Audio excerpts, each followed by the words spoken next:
Good evening to all. Today's story time is about Aesop Tales. The Aesop Tales அப்படிங்கிறது ஒரு short story collection அப்படின்னு சொல்லலாம். Collection of short story. இந்த Aesop அப்படிங்கிற ஒரு ancient Greece சேர்ந்த அதாவது ரோம்ல பிறந்த ஒருத்தர் அவர் அடிமையாக இருந்து ஷார்ட் ஸ்டோரி கிரியேட் ஒரு நாடோடி கதைகள் அந்த வாய்வழி கதைகள் மூலமா மற்றவங்களுக்கு ஒரு முன்னுதாரணமாக இருந்தவர் அப்படின்னு சொல்லலாம். இவருடைய கதைகள் விலங்குகளின் சிறப்பம்சமும் குழந்தைகளுக்கு பிடித்தமான மாரலை சொல்ற மாதிரியும் இருக்கும். ஃபார் எக்ஸாம்பிள் சொன்னோம்னா த and and the கிராஸ்ஹோப்பர், the line and the mouse, இந்த மாதிரியான ஸ்டோரிஸ்.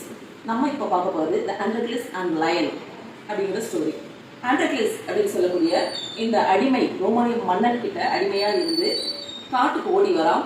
சுதந்திரமான வாழ்க்கை தேவை அப்படிங்கிறதுக்காக காட்டுக்குள்ள ஓடி வரான். அவனுக்கு வெறும் கால்களால நடந்து வரான்.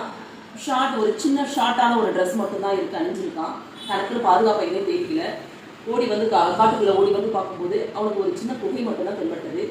அந்த குகைக்குள்ள வாழ்ந்து வந்தான். ஓடி வந்த டைப்ல தூங்கிட்டான்.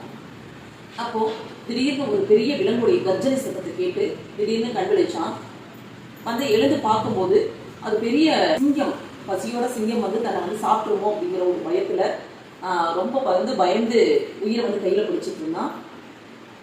அப்படியே மெதுவா முன்னோக்கி நகர்ந்து பார்க்கும்போது கொஞ்ச நேரம் கழிச்சு அந்த சிங்கம் இடத்தை விட்டு நகர்ந்துருச்சு.